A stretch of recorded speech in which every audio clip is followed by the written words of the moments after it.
Vamos a tener nuestro estudio bíblico. Hoy es martes y como todos los martes vamos a seguir estudiando en el libro de Hechos de los Apóstoles. Estamos en el capítulo 5. Bueno, vamos a terminar el 4, mejor dicho. Bueno, nos quedan ahí unos pocos versículos del final y entraremos en el capítulo 5 esta noche. Habíamos estado viendo durante varias semanas el capítulo 4, la curación de un cojo, y todo lo que vino a continuación en ese capítulo 4 pues fueron las consecuencias de ese acontecimiento, ya que provocó una serie de reacciones.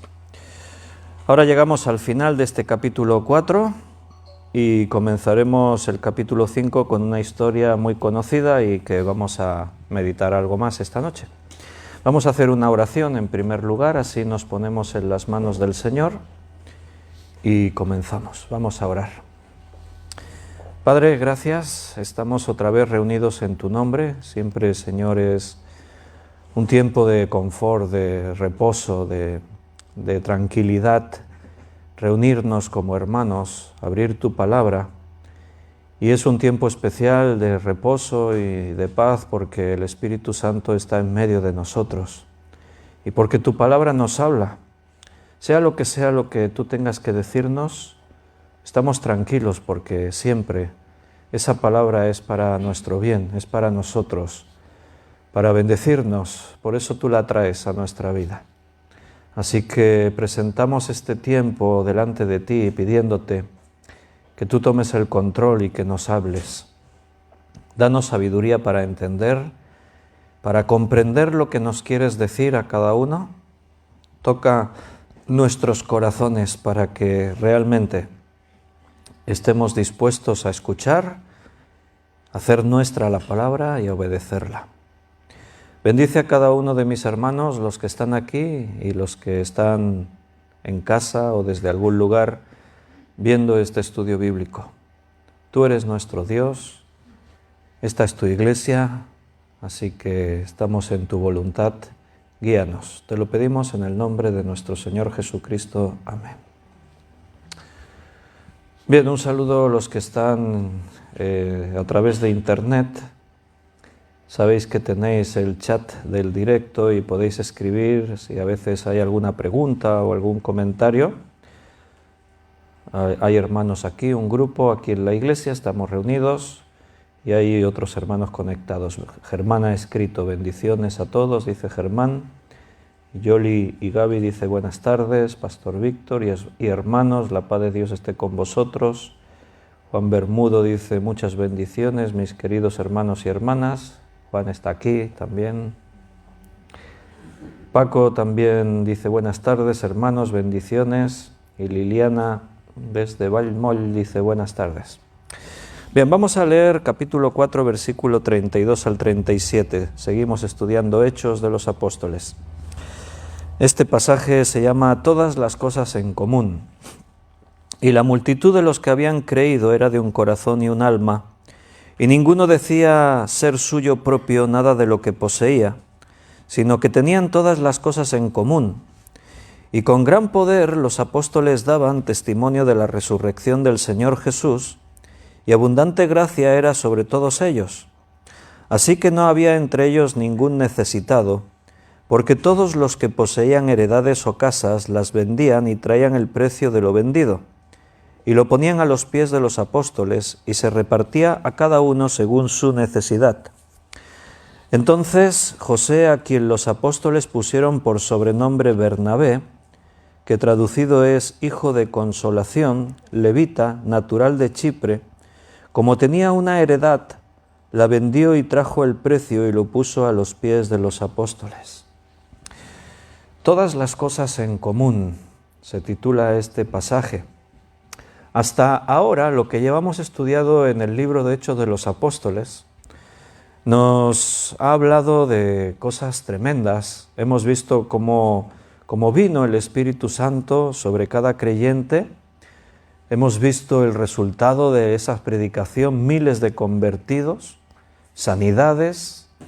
Vimos que son llevados presos, pero están una noche en la cárcel, son interrogados por el Sanedrín, amenazados, pero se fueron victoriosos, diciendo claro lo que ellos pensaban seguir haciendo.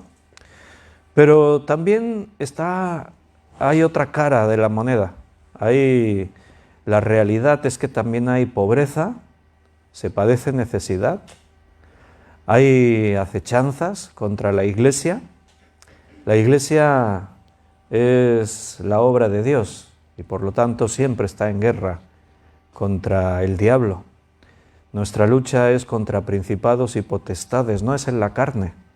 Todas estas cosas que rodean los inconvenientes que puede haber aquí en la primera iglesia, el problema no es tanto que haya pobreza, que haya necesidades, el problema no es que les apresen y los amenacen y haya persecuciones. El problema podría ser que la fe de estos creyentes faltase, y la fe no faltó, se mantuvieron firmes. Y de pronto ocurre algo realmente extraordinario, porque la culminación del Evangelio y todo lo que la Iglesia está haciendo es el amor entre los hermanos. Ayer estábamos hablando de eso en el estudio por la tarde, porque allí en Efesios el orden que llevamos nos llevó a ese tema, la fe en Jesucristo y el amor que hay entre los hermanos. Aquí sobresalen dos cosas así por encima. Una es el sentido de la responsabilidad que unos tenían para con otros. O sea, mi hermano es cosa mía. No es mi hermano y si tiene un problema ya se apañará. No, si mi hermano tiene un problema, eso también es mío, es mi problema. Entonces, si alguien está pasando necesidad, inmediatamente yo me pongo en marcha, me movilizo. No me puedo quedar con los brazos cruzados, porque somos un cuerpo, porque nos amamos, porque algo que tenemos que entender es que en este mundo hay vínculos humanos, familiares, de amistad, laborales, cualquier vínculo que se establece en una relación, pero todos esos vínculos a veces cambian según las circunstancias de la vida. A veces somos muy amigos y al poco ya nos odiamos. Y en cualquier caso todo es de este mundo. Pero nosotros ahora formamos parte del reino de Dios. No somos de este mundo. Nosotros somos hijos de Dios. Y como hijos de Dios somos hermanos los unos de otros. Por eso nos llamamos hermanos. Por un principio espiritual, no porque quede bonito llamarnos, hermano, ¿cómo estás? No, es porque realmente somos hermanos, porque nuestro Padre, tenemos un Padre en común, que es Dios. Y eso es para toda la eternidad. O sea, vamos a ser hermanos toda la eternidad, para siempre. Entonces nosotros somos responsables los unos de los otros. Y otra cosa que se ve aquí era realmente un deseo verdadero de compartir lo que cada uno tenía, pero un deseo espontáneo, sincero, verdadero, fruto del amor, porque aquí nadie dijo que tenían que hacer eso, no se obligaba a nadie. O sea, no había ninguna presión de parte de Pedro o de los apóstoles diciendo, tú tienes muchas propiedades, da parte de tus propiedades. No, no hay nada de eso. Nadie dijo que hubiese que hacer eso, simplemente surgió. Y Bernabé fue, como hemos leído, fue el primero que tuvo esa iniciativa. Entonces José, a quien los apóstoles pusieron por sobrenombre Bernabé, porque Bernabé significa hijo de consolación, pues este tenía una heredad y lo que hizo fue venderla, y lo que le dieron por esa heredad, el precio de la venta lo trajo a los pies de los apóstoles para cubrir las necesidades de todos los hermanos que había con situaciones complicadas de pobreza, de cualquier situación difícil. Eran tiempos difíciles. Pero a pesar de que eran tiempos muy complicados y difíciles, y para la Iglesia más, por estas cosas no había necesitados en la Iglesia. En la Iglesia nadie pasaba hambre. En la Iglesia todos tenían cubiertas sus necesidades. Y eso dice mucho de lo que era esta Iglesia. Y nos expone a nosotros a ver cómo estamos viviendo en este nivel, en esta relación con la necesidad de cada uno. Este pasaje es uno de los que probablemente más veces me han preguntado si realmente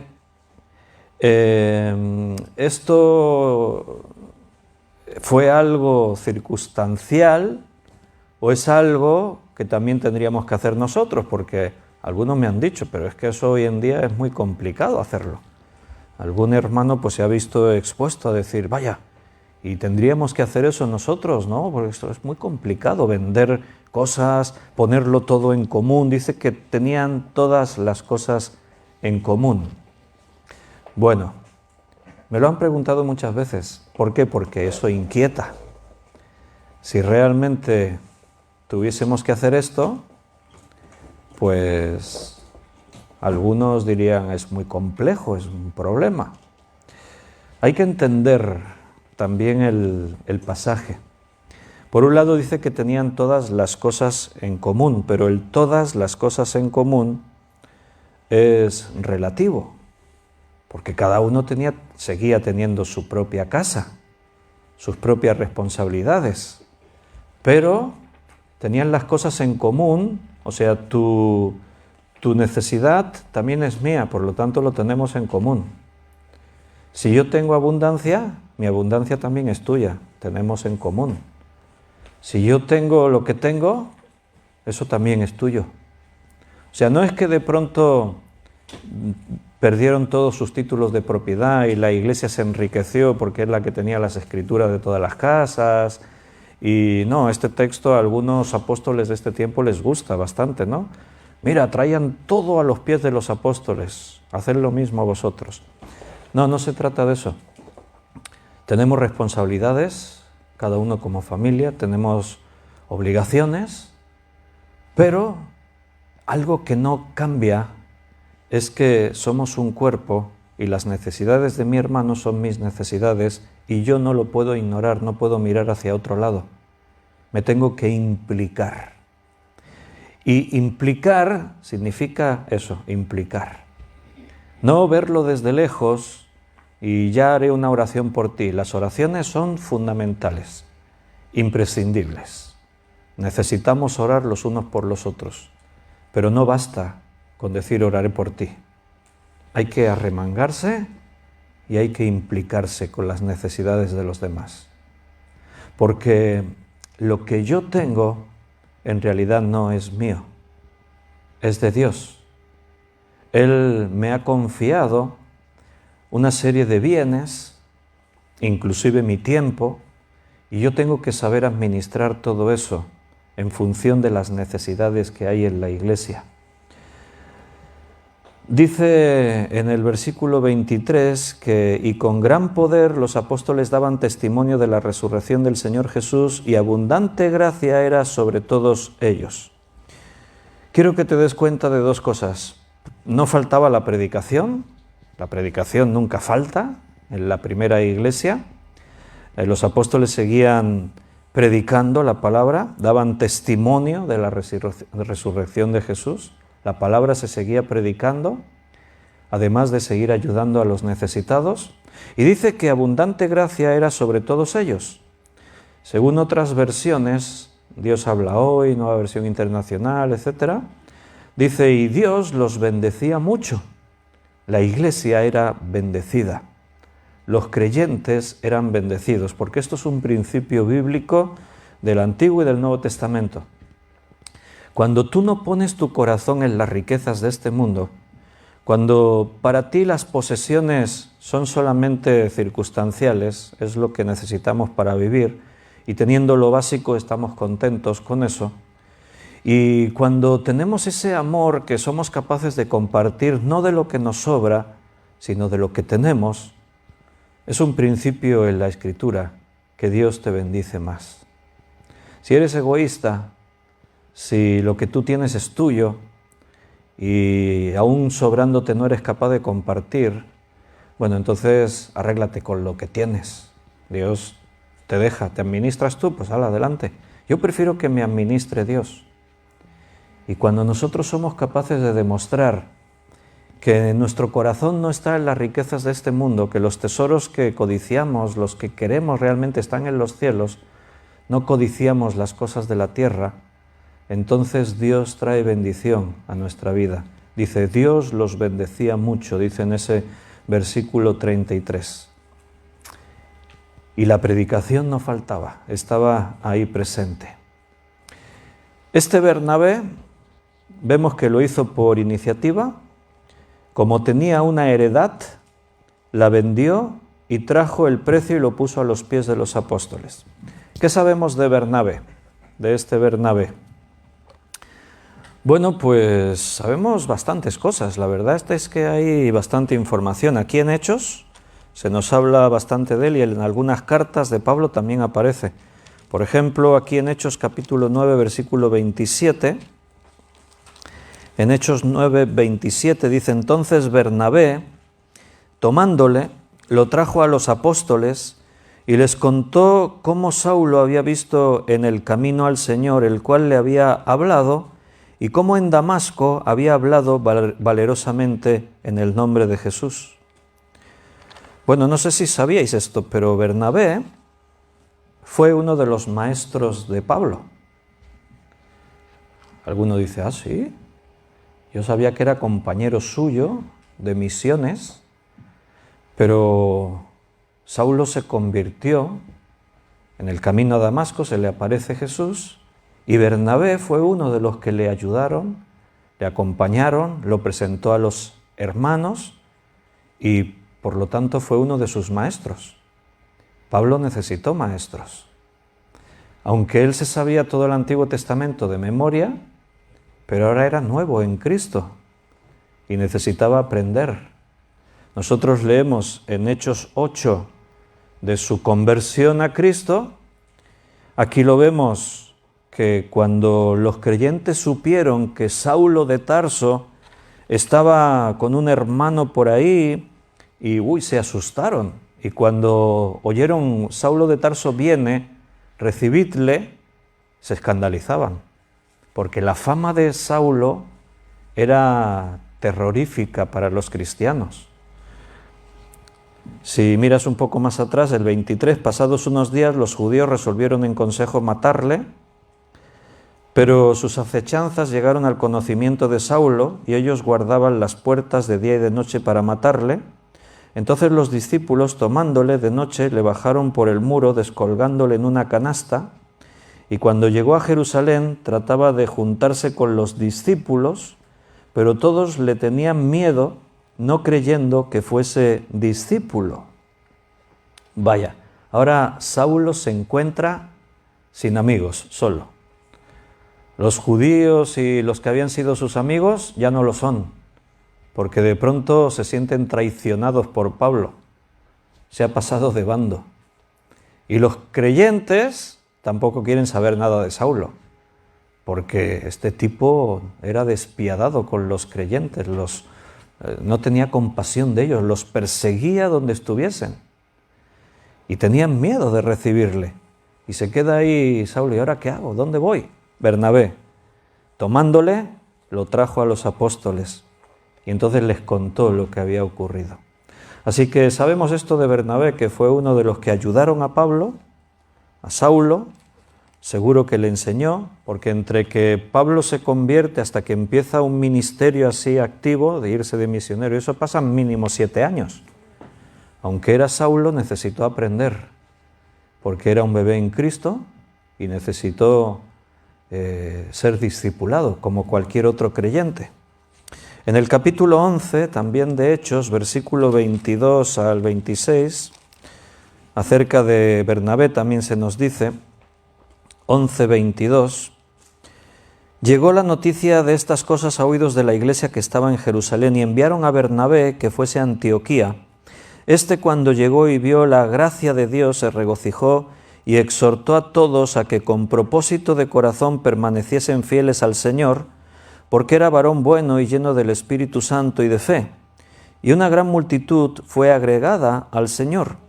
Después fue Bernabé a Tarso para buscar a Saulo y hallándole, le trajo a Antioquía.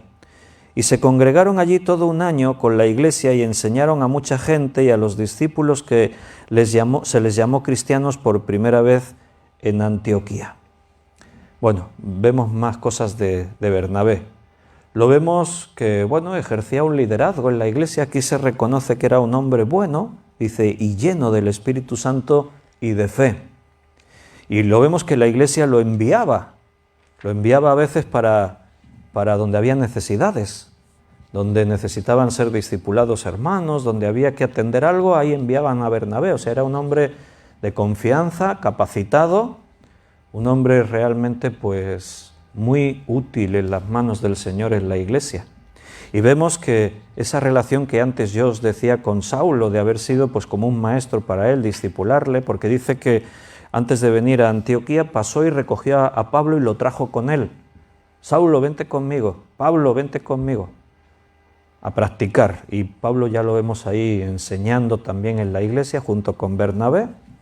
En el capítulo 13, versículo 1 y 2, dice, había entonces en la iglesia que estaba en Antioquía profetas y maestros, Bernabé, Simón el que se llama Níger, Lucio de Cirene, Manahem el que se había criado junto con Herodes el tetrarca y Saulo. Ahí entre todos estos está Bernabé y está Saulo. Ministrando estos al Señor y ayunando, dijo el Espíritu Santo, apartadme a Bernabé y a Saulo para la obra a la que los he llamado. El Espíritu Santo llama a Pablo y a Bernabé para que salgan como misioneros. Van a ir de viaje para predicar el Evangelio de Cristo. Nota algo interesante relacionado con lo que estábamos predicando el domingo, porque a mí siempre me ha resultado curioso que Bernabé y Pablo son dos hombres de Dios, llenos del Espíritu Santo, así que su comunión con Dios es perfecta, podríamos decir, pero no le dice el Espíritu Santo a Bernabé y a Pablo, quiero que os vayáis de viaje misionero. Se lo dice a la iglesia, apartadme a Pablo y a Bernabé. ¿Qué quiere decir eso? Que Dios actúa siempre a nivel de iglesia. O sea, Dios no actúa a nivel privado direccionando a unos y a otros. ¿Por qué? Porque si no la iglesia sería un caos. Si Dios te dice a ti algo, haz esto, y Dios le dice al otro, haz aquello, y Dios guía a cada uno, de pronto uno va por aquí, el otro va por allá y el otro va por acá. Y la iglesia es una unidad, en un mismo sentir. Por eso cuando el Espíritu Santo trata con los creyentes lo hace a través de la iglesia. Hay autoridad delegada, hay liderazgo, hay unas formas que Dios ha establecido para que la iglesia funcione. Y no se puede hacer como nos parezca a nosotros. No se puede, ahora Dios me dijo a mí, y Dios me dijo a mí, y al otro le dijo otra cosa. No, así no obra Dios. Dios le podría haber dicho perfectamente a Pablo y a Bernabé, pero se lo dijo a la iglesia. Estaban juntos orando y a la iglesia fue que el Espíritu Santo le dijo, apartadme a Pablo y a Bernabé para la obra a la que los he llamado. Seguramente Pablo y Bernabé también lo sintieron, claro, pero no iban por separado, por un lado Pablo y Bernabé y por otro lado la iglesia. Eso no es Biblia, no es bíblico, no es iglesia, no es la forma con la que Jesús actúa. La iglesia está unánime bajo las condiciones que el propio Señor ha establecido. Él ha nombrado ministerios en la iglesia, Él respalda el liderazgo, la autoridad, y la iglesia vive en armonía, unidos, debiéndose los unos a los otros. Y bueno, podríamos ver muchas más cosas. En muchas cartas de Pablo aparece Bernabé. Sabemos que era el tío de Marcos, que en el primer viaje misionero se llevan a Marcos, pero Marcos les falla. En el segundo viaje misionero, Bernabé quería volver a llevar a Marcos, pero Pablo se enfada y dice que no, y eso provoca que tienen una diferencia entre ellos y se forman dos equipos evangelísticos. Por un lado, Bernabé se va con Marcos y otros hermanos, y por otra parte se va Pablo con Silas, por otra parte. Eso está bien, está mal, Dios lo guió, se lo dijo a la iglesia o fue algo de ellos. ¿Qué pasó ahí? Bueno, pues no tenemos demasiada información, pero en la iglesia tampoco todo era perfecto, como vamos a ver ahora en el capítulo 5. También había desavenencias, había pecados, había problemas, siempre ha existido eso en la iglesia y siempre el Señor ha tratado con todo eso. En la iglesia Dios trata con nosotros, porque somos su iglesia. Entonces, ¿por qué esa discusión? ¿Pablo tendría que haber cedido y haber dejado que Marcos viniese? Pablo parece un hombre de carácter, con temperamento, y no le hizo absolutamente ninguna gracia que en el primer viaje misionero, después de que ya habían empezado, Marcos dijese: yo me vuelvo para casa. Y se volvió. Y ¿cómo que te vuelves? Sí, me vuelvo porque no lo veo claro. A Pablo esto no le sentó nada bien, porque la visión de Pablo, el celo de Pablo en la obra del Señor es muy claro. Lo que hacemos lo hacemos para el Señor. ¿Cómo es eso de que yo digo voy y a mitad de camino me digo no, me vuelvo para atrás?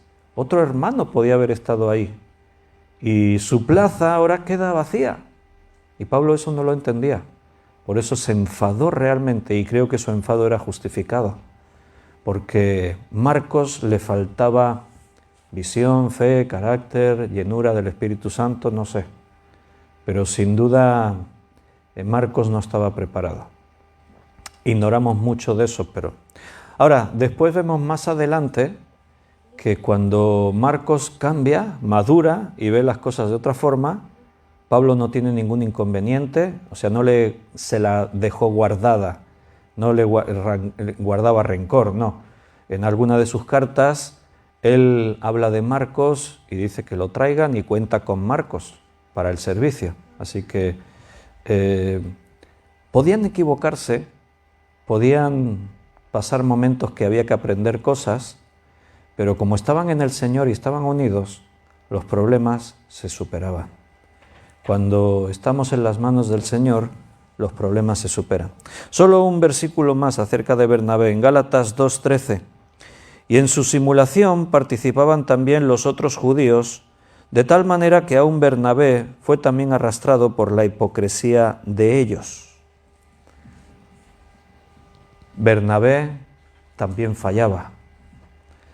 Un hombre bueno, lleno del Espíritu Santo, padre de consolación, compañero de Pablo y antes maestro de Pablo, etcétera, etcétera, pero Bernabé también se equivocaba. Y en este pasaje, bueno, pues tenemos a Pedro como protagonista y Bernabé se ve arrastrado también por la hipocresía de ellos, dice Pablo. Pedro y otros se comportaban de una forma hipócrita. Y Pablo los confrontó.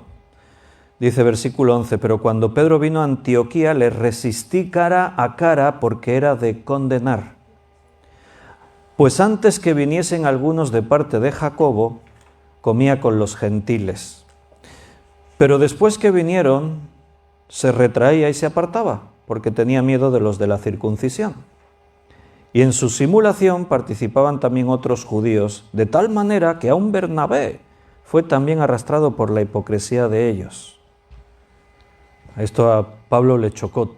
¿Bernabé también hace eso? ¿Cómo puede ser? O sea, Pablo se esperaba que Pedro podía hacerlo, pero Bernabé no me esperaba eso de Bernabé. O sea, no se sorprendió tanto de Pedro como de Bernabé. O sea, la consideración que Pablo tenía hacia Bernabé era muy alta. Quizás por eso, porque fue un maestro suyo en los primeros años de la fe de Saulo. porque le conocía muy bien y era un hombre muy afable, muy sincero. Pero ahí siempre hay una advertencia para todos nosotros. El que esté firme, mire que no caiga. O sea, yo me puedo sentir muy seguro, pero no puedo bajar la guardia. No me puedo descuidar, porque el enemigo no perdona. Anda como un león rugiente alrededor buscando a quien devorar. Y cuando yo bajo la guardia, el enemigo toma ventaja. Por eso siempre tengo que depender del Señor para todo, no confiarme nunca. Bueno, esta historia terminó bien porque parece que después Pedro reconoció su hipocresía y estos hermanos y rectificaron.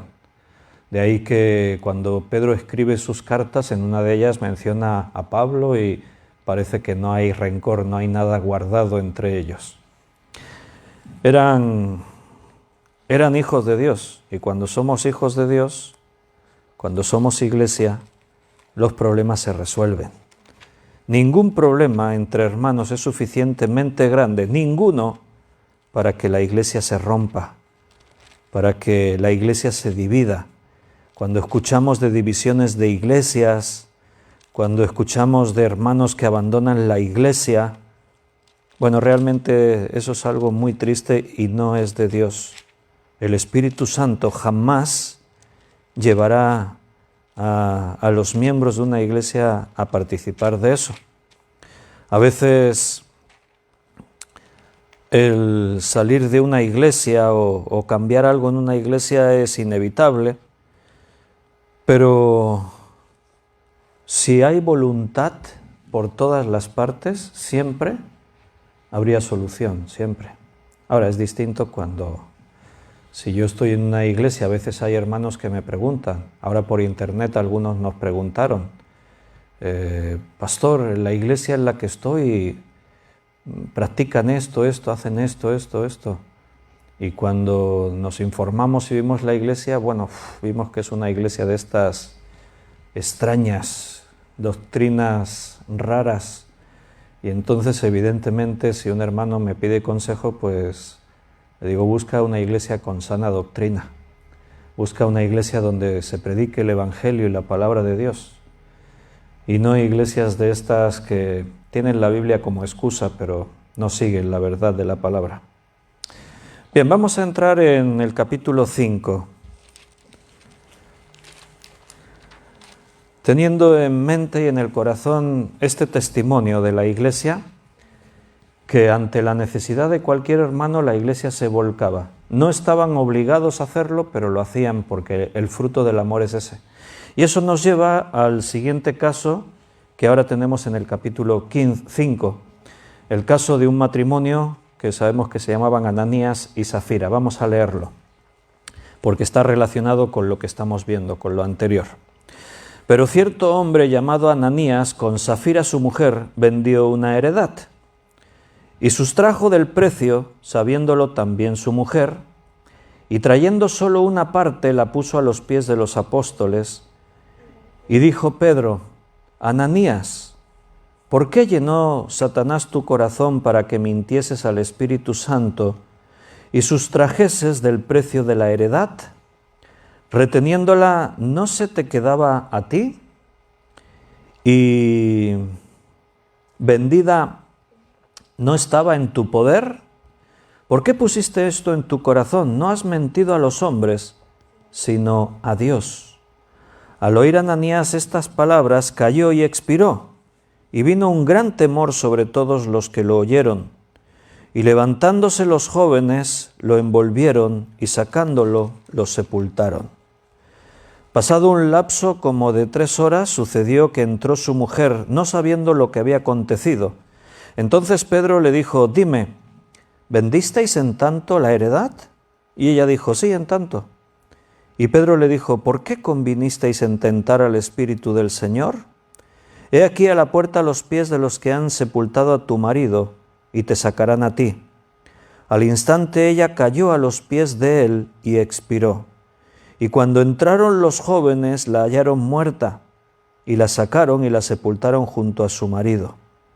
Y vino gran temor sobre toda la iglesia y sobre todos los que oyeron estas cosas. La iglesia no era perfecta. Y la verdad es que esta historia seguramente es la más sorprendente del libro de los Hechos de los Apóstoles. Es una historia realmente, no se repite, no vas a encontrar nada parecido en otra parte del libro de Hechos y de muchos otros libros de la Escritura. ¿Cuál fue el pecado de Ananías y Zafira?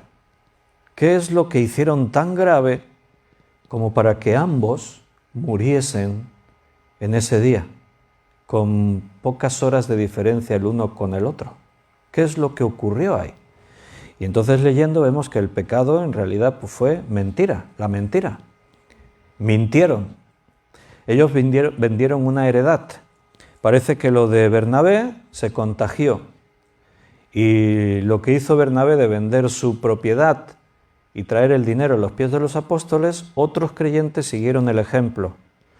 De tal manera pues que algunos, como parece ser este caso, se vieron como comprometidos a decir, si nosotros no lo hacemos, quedamos mal. Se sentían como en la obligación de hacerlo, pese a que nadie les estaba obligando, porque aquí Pedro lo aclara. Si vendisteis la propiedad, el dinero era vuestro, y si no la vendéis, la propiedad es vuestra. ¿Por qué habéis dicho, la vendimos por tanto dinero y os quedasteis una parte a escondidas y la otra parte la trajisteis? ¿Por qué habéis mentido? No habéis mentido a los hombres, sino a Dios. La mentira se la estaban diciendo a Pedro. A ver, tu marido dice que habéis vendido esta propiedad por tanto dinero. Y la mujer, sí, es verdad, por tanto. ¿Por qué mientes? No me mientes a mí, dice Pedro. Le estás mintiendo a Dios, al Espíritu Santo. Un pecado de mentira provoca la muerte de dos personas de la iglesia, de dos hermanos de la iglesia. Vaya, por eso digo que es uno de los pasajes más sorprendentes del libro de Hechos y de toda la Biblia, porque esto debería traer mucha preocupación a todos los creyentes, porque ¿quién podría decir, yo nunca hice nada parecido?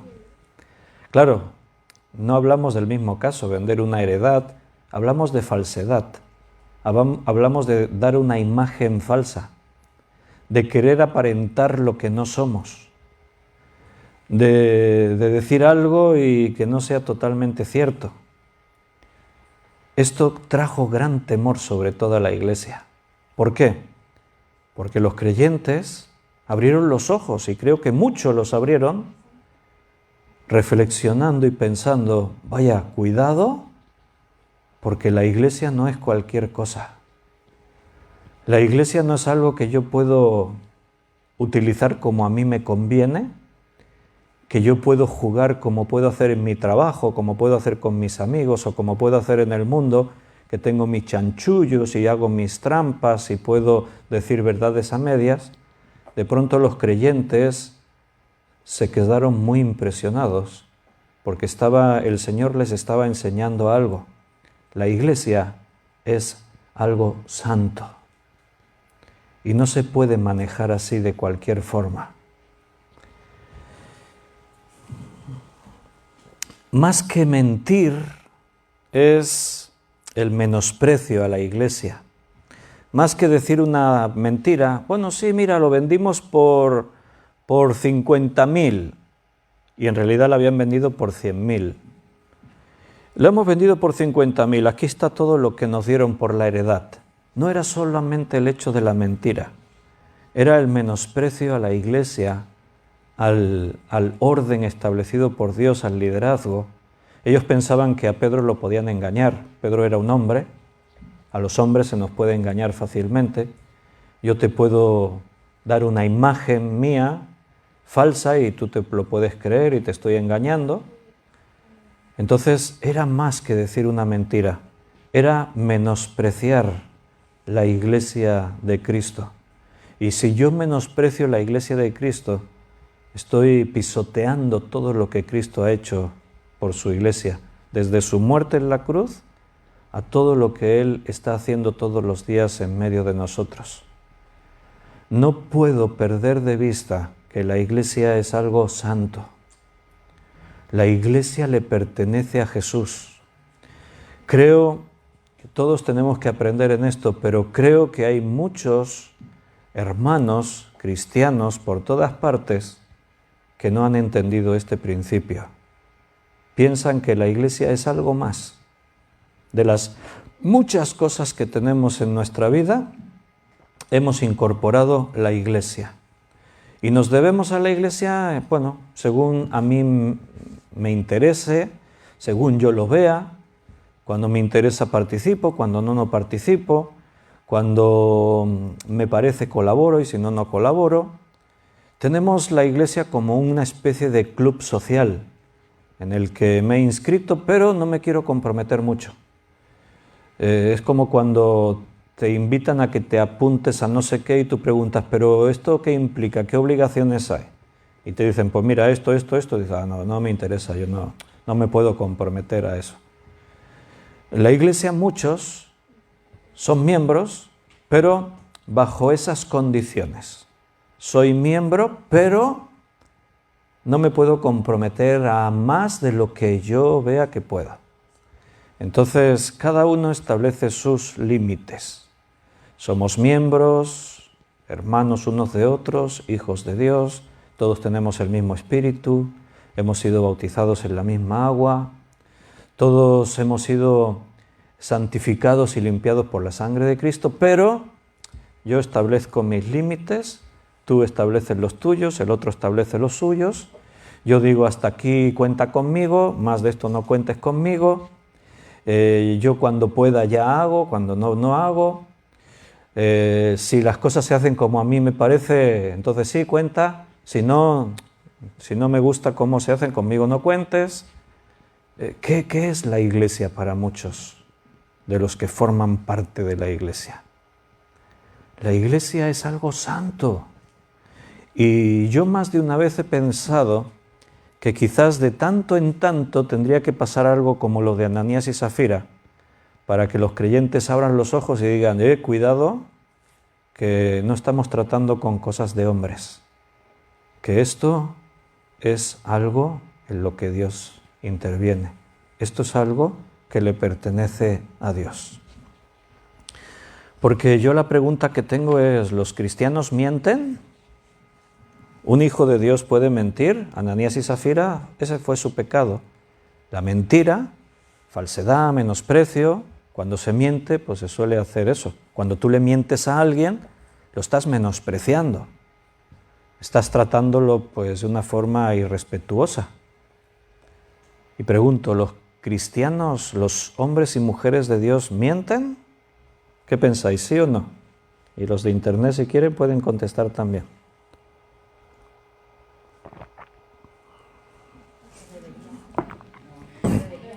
No deberían, pero,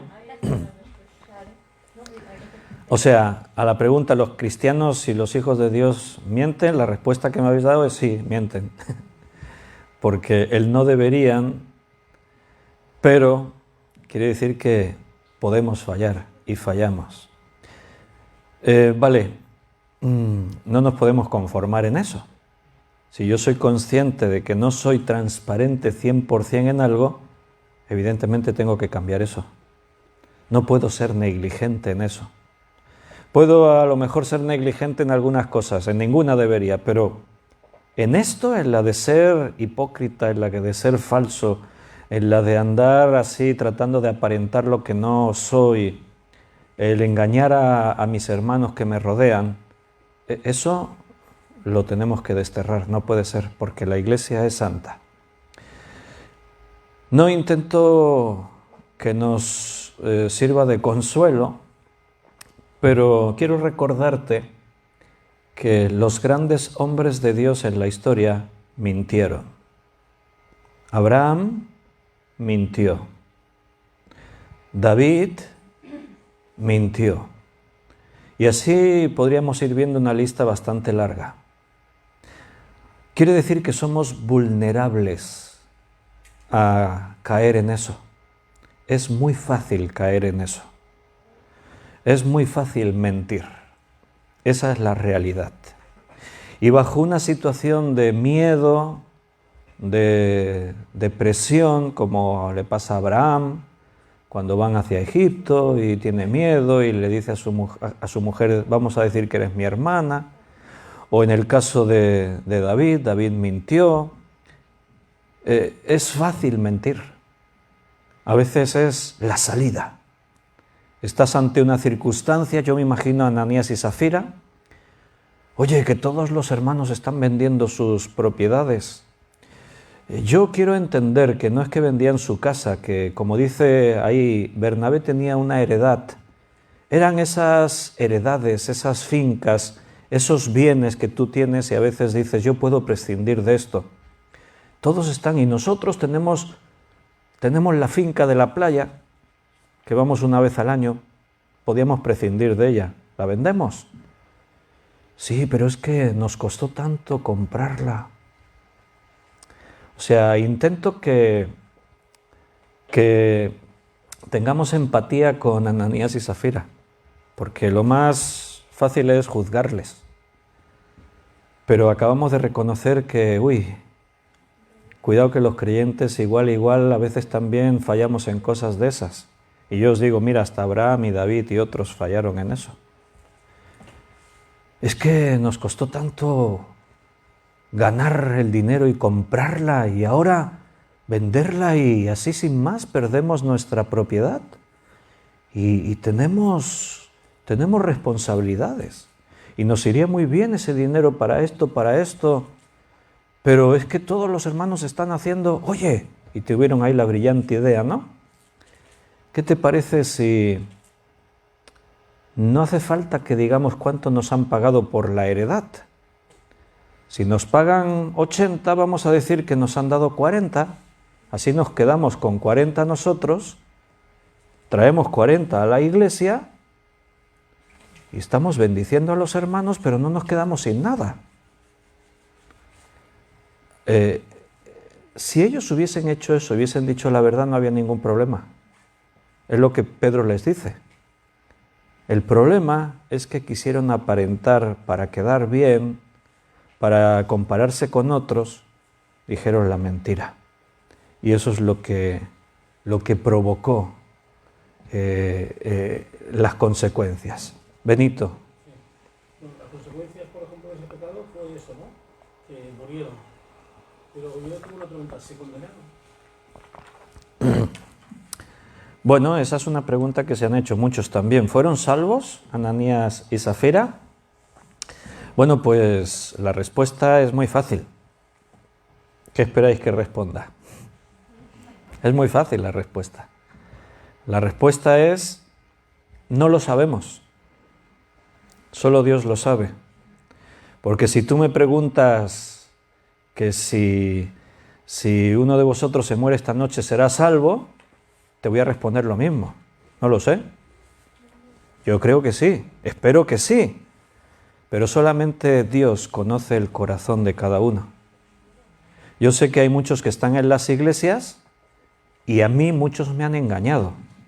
O sea, yo he creído que eran mis hermanos y de pronto un día me dijeron no voy a volver nunca más y ahora viven su vida en el mundo y Dios ya no es su Señor. Entonces yo reconozco que a mí me engañaron. Así que yo sinceramente no puedo decir quién se salva y quién se condena, porque eso es algo que solo le pertenece a Dios. Vale, esa es la respuesta fácil. Vamos a intentar complicar un poco la cosa. Podemos comentar lo que sabemos. Aparte de esto, de que solamente Dios sabe quién se salva y quién se pierde, evidentemente yo he hecho funerales y he ministrado funerales y en el funeral, si el que murió fue un hermano y murió dando testimonio de su fe, pues yo estoy hablando de que él está con el Señor. O sea, yo creo eso. Pero la respuesta que os di es la salida fácil. No sé si se salvaron o se perdieron, porque solamente Dios lo sabe.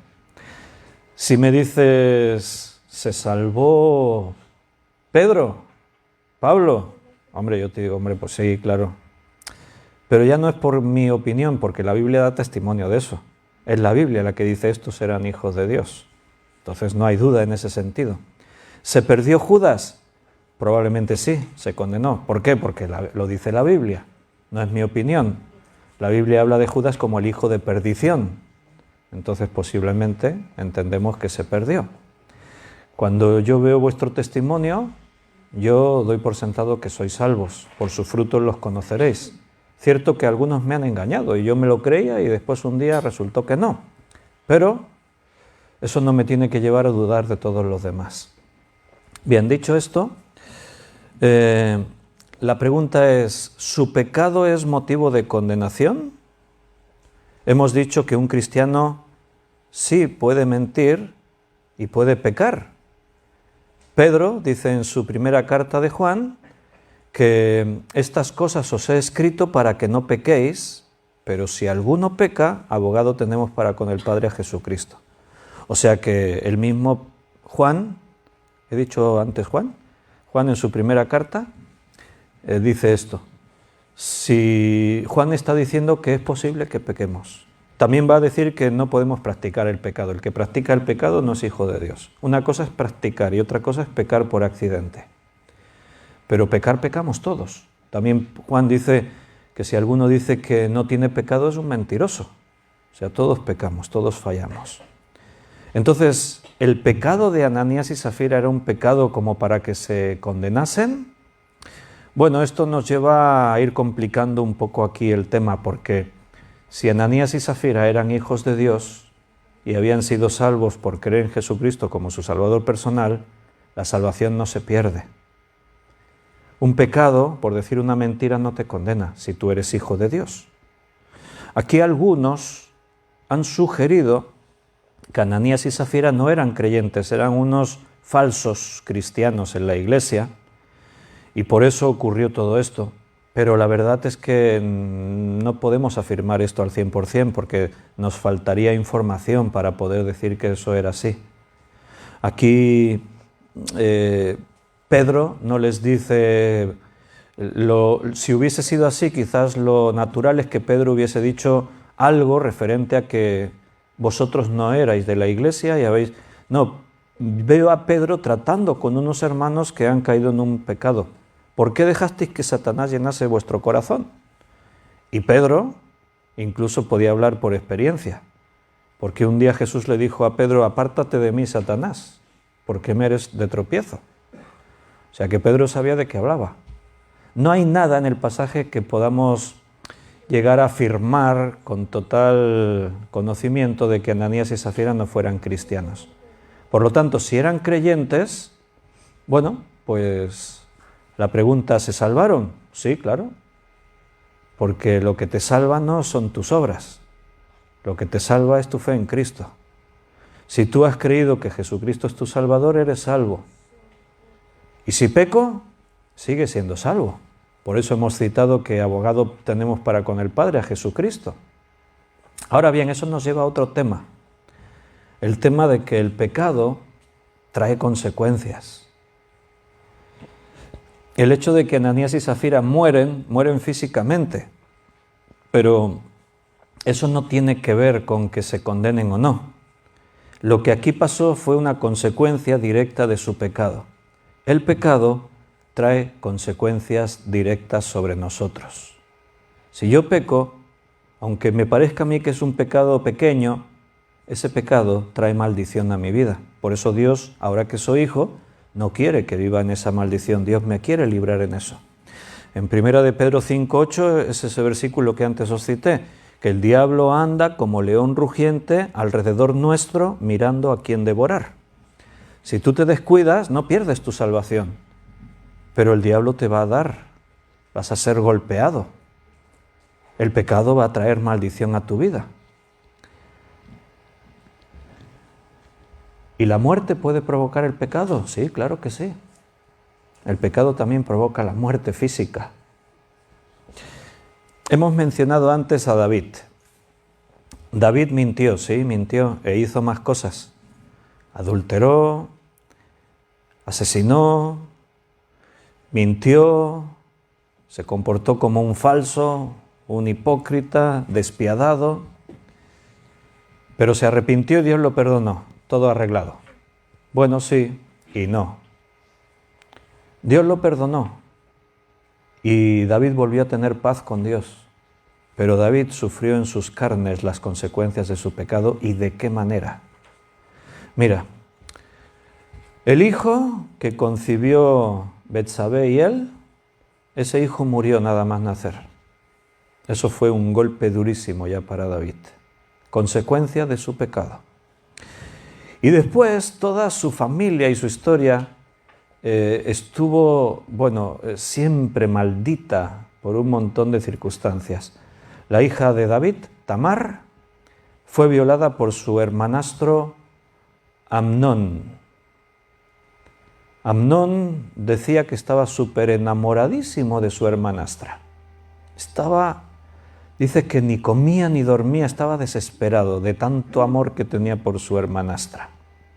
Y un día urgió un plan, se hizo enfermo, se hizo pasar por enfermo, le pidió a David, por favor, padre, envía a Tamar a mis aposentos para que me cuide porque estoy muy enfermo. Y allí que vino Tamar y tal, y aprovechó y la violó. Absalón, el otro hijo de David, cuando supo lo que había pasado, le ordenó a sus criados que emboscasen a Amnón y lo matasen. Y así fue, asesinaron al hijo de David. Las esposas de David fueron violadas públicamente por su propio hijo Absalón. Absalón se rebeló contra su padre David, conspiró contra el rey, su padre, para quitarle el reino. Finalmente Absalón murió en la guerra que él provocó contra su padre. ¿Y tú sabes todo el dolor que eso provocó en el corazón de David? Ni nos lo podemos imaginar. Cuando el profeta Natán le contó a David la historia de la corderita, David se indignó de tal manera que él se juzgó a sí mismo sin ser consciente. Porque dijo, el que tal cosa ha hecho, tiene que pagar por 4 veces por su pecado. Y él pagó por 4 o más veces. David se juzgó a sí mismo sin saberlo. Porque cuando dictaminó la sentencia, Natán dijo, tú eres ese hombre. Y entonces David vino en sí, se dio cuenta y se humilló delante de Dios y se arrepintió. Y Dios lo perdonó. Pero el pecado ya estaba sembrado. Y cuando tú siembras el pecado, cosecharás muerte, enfermedad, dolor, destrucción. Porque seas hijo del rey, no vas a evitar las consecuencias del pecado. Dios no es injusto ni malcría a sus hijos. Vuestro pecado os alcanzará, dice la Escritura. Aun por mucho que tú corras, el pecado te alcanza. Las consecuencias del pecado.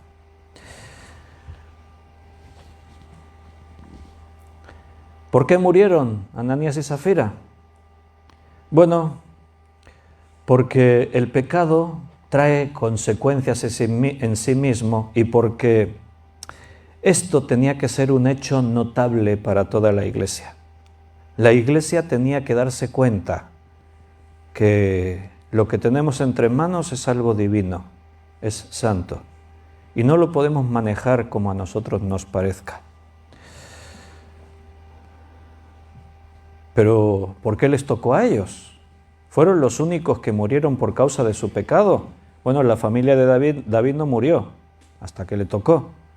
Pero a consecuencia del pecado de David murió un montón de gente, empezando por el bebé concebido en el mismo adulterio, continuando por uno de los hijos de David, por el otro hijo de David, violaciones como una telenovela, o sea, algo horrible. Y en la iglesia moría alguien más por causa de sus pecados, así tipo Ananías y Zafira. ¿Conocéis algún otro caso? ¿Os suena algo por ahí? A ver si alguien se acuerda.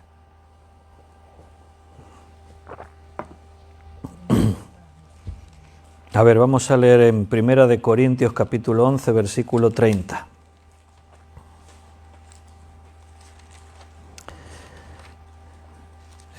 Estáis intentando acordaros de algún caso, pero no os vais a acordar porque no hay ninguno. Porque no se habla de ninguno en concreto, pero se suponen que hubo más casos. Primera de Corintios 11:30. Por lo cual hay muchos enfermos y debilitados entre vosotros y muchos duermen. ¿De qué está hablando Pablo? De vuestros pecados. Por culpa de vuestro pecado hay debilitados, enfermos y algunos han muerto. O sea que por causa del pecado la gente se muere también en la iglesia. A lo mejor no en la iglesia, se mueren en sus casas, pero como consecuencia del pecado. El hecho de que Ananías y Zafira murieron de aquella manera, ¡wow!, fue muy notable, pero no fue algo único. Pasa más veces. Lo que pasa es que puede pasar más desapercibido a nuestros ojos y de vez en cuando el Señor lo muestra público para que abramos los ojos y digamos, cuidado, que con la iglesia no se juega. El pecado trae consecuencias. ¿De qué están hablando aquí en 1 Corintios 11? Pues de tomar indignamente del cuerpo y de la sangre del Señor, de eso, de menospreciar la iglesia. La iglesia se reunía para partir el pan y tomar de la copa y de esa forma proclamar la muerte de Jesús, recordar la muerte de Jesús, compartir juntos ese amor cristiano, etc. Y muchos menospreciaban eso, venían a la iglesia a participar de sus actividades. Venían a la iglesia a comer, a divertirse, a pasarlo bien. Y eso es lo que Pablo llama no discernir el cuerpo del Señor. O sea, no eran conscientes de lo que representaba hacer eso. Lo hacían por interés personal. Mostraban esa falsa apariencia entre los otros, pero demostraban egoísmos, enemistades. Eran esos creyentes que participan en las cosas de la iglesia a su manera. Y por esa causa, aquí Pablo dice que algunos están debilitados, otros están enfermos y algunos han muerto. Y si esto pasaba en la primera iglesia, seguro que ha seguido pasando siempre en la iglesia.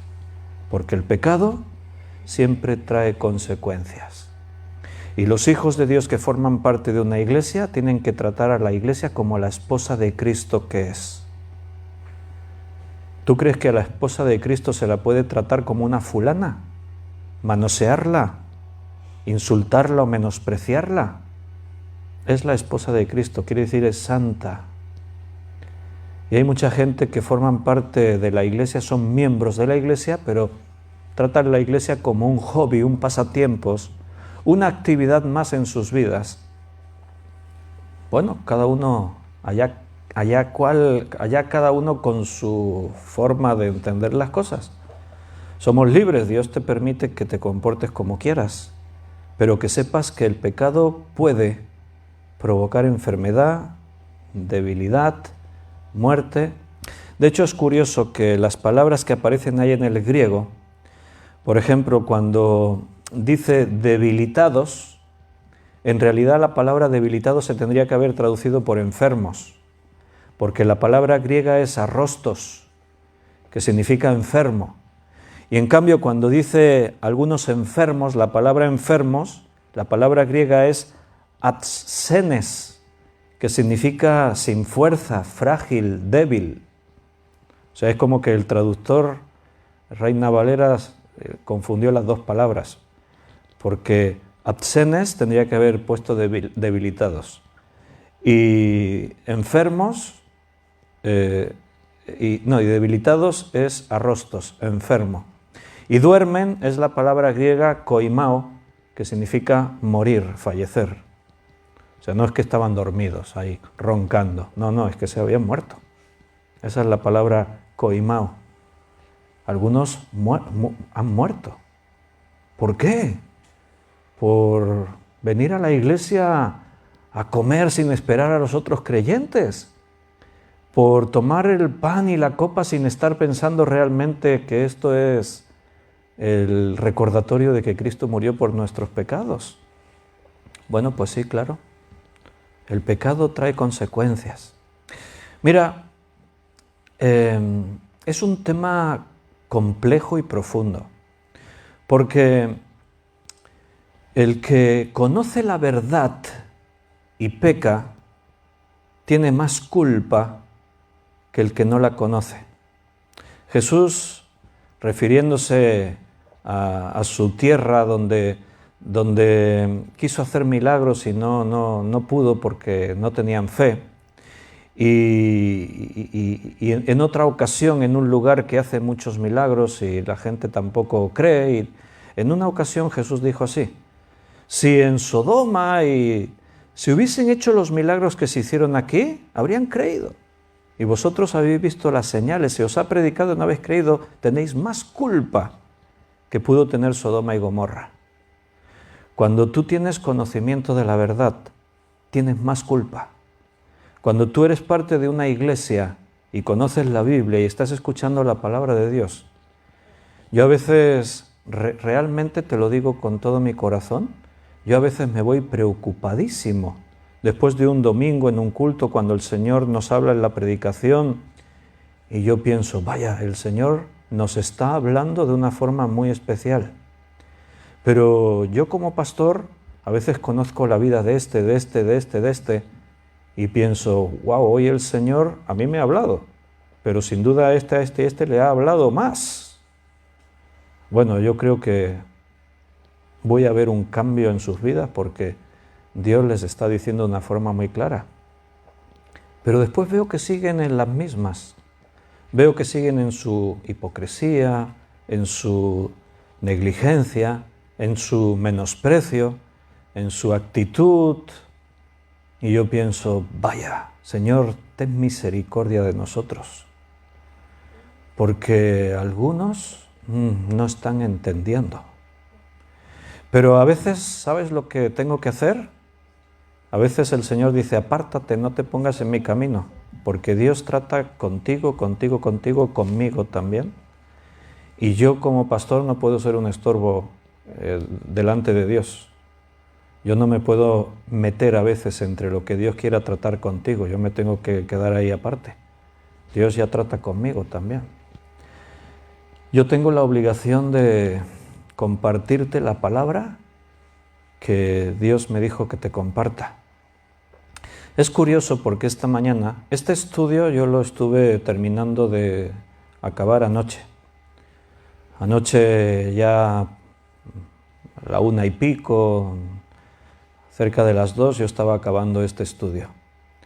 Y me fui a dormir. Y por la mañana, cuando me desperté, pues miré el WhatsApp, repasé un poco a ver todo y miré que había notificaciones en el Facebook, abrí el Facebook y entonces en las notificaciones que te viene vi que ponía José Pablo Sánchez ha añadido un vídeo nuevo.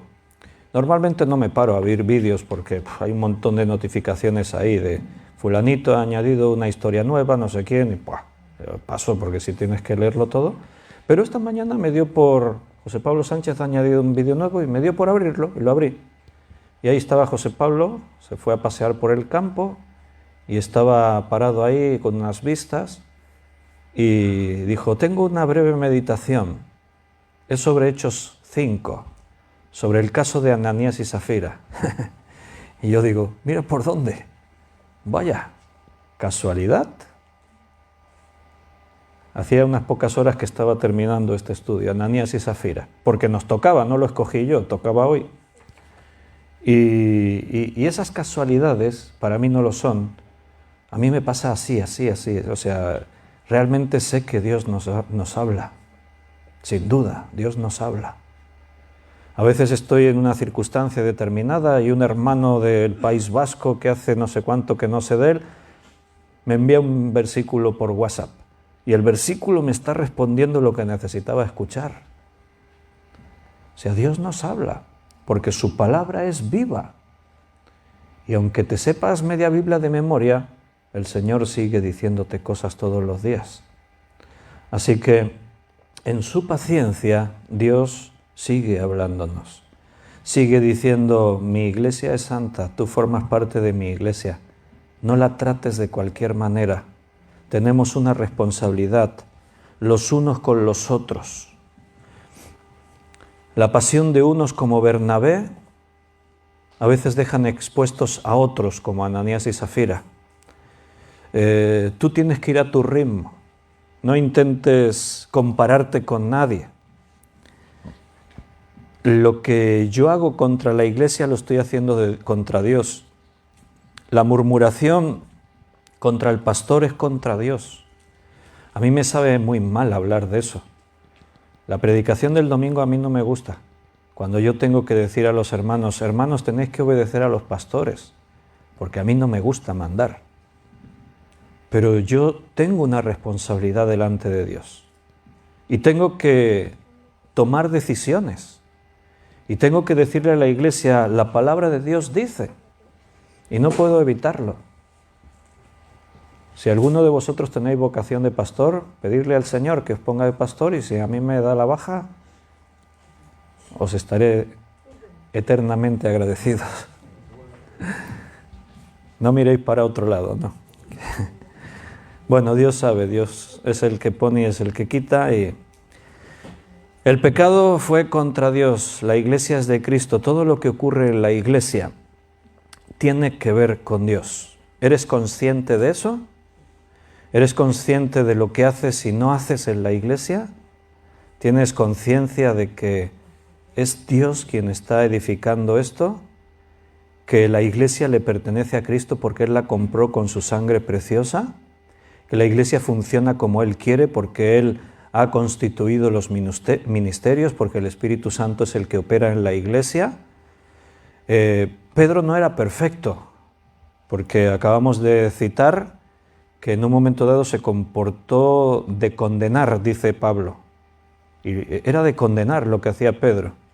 Pero Pedro era un líder en la iglesia, y cuando Ananías y Zafira vienen y le mienten a Pedro, no es por lo que Pedro es, sino por lo que él representa. Porque no le están mintiendo a Pedro, le están mintiendo al Espíritu Santo. Cuando en un lugar determinado queman una bandera, la bandera es un trozo de tela. La puedes comprar en un chino por 2 o 3 euros. Pero quemar una bandera es un delito que tiene unas consecuencias penales. ¿Por qué? ¿Por quemar una tela? No, por lo que representa. Porque la bandera representa un estado, representa algo. Entonces no es por el pastor, que es más listo, que es menos listo, que es más santo, que es menos santo. Es porque Dios ha establecido el principio de autoridad. Y cuando se menosprecia eso, no se está menospreciando a un hombre, se está menospreciando a Dios. Cuando en la iglesia yo participo, no participo, tienes que entender lo que es eso. La iglesia funciona como Dios decide, no como a mí me parece. Desde el liderazgo, a las prioridades, al orden, el propósito. Antes ya hemos mencionado que el Espíritu Santo le dijo a la iglesia, apartadme a Pablo y a Bernabé, a su manera, no a la nuestra. Bueno, terminamos. Y vino gran temor sobre toda la iglesia y sobre todos los que oyeron estas cosas. Se salvaron Ananías y Zafira, si eran cristianos, sí. Ese pecado no hay pecados de muerte y pecados que no sean de muerte. Todos tus pecados pueden ser perdonados por la sangre de Cristo. Si crees, eres salvo. Pero tus pecados traen consecuencias. ¿Y puedo morir por esas consecuencias? Sí, claro que puedes morir. Puedes enfermar, puedes estar débil. ¿Sabes?